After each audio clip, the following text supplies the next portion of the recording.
Americans are worried about our federal budget deficit. But people who worry about our country's economic health also need to understand that we're creating another kind of deficit in the U.S. that impacts every community and industry in the country, the innovation deficit.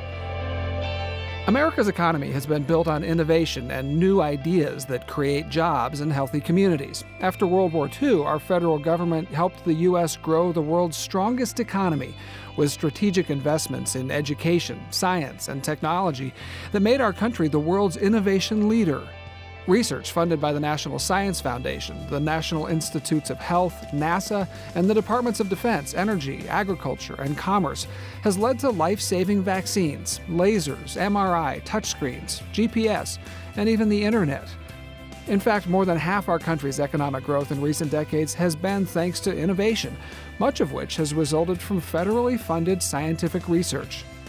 Innovation has made the United States the leading economic power in the world. It's why new industries have their roots here in the U.S. and why the smartest people from all over the world want to be at our universities. It's the reason our men and women in uniform are equipped with the world's most advanced technology. But now, that's changing. Scientists and business leaders agree that a growing innovation deficit means the U.S. could lose its lead in science and technology, and once that lead is lost, it could be difficult to regain. So what is the innovation deficit? It's the widening gap between the actual level of federal government funding for research and education and what the investment needs to be if the United States is to remain the world's innovation leader.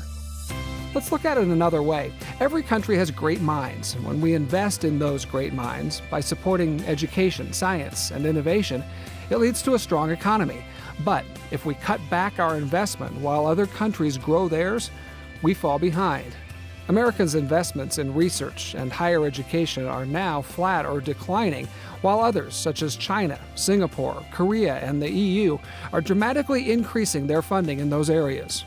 Federal budget cuts to science and education programs over the past several years, compounded by sequestration, helped create this deficit.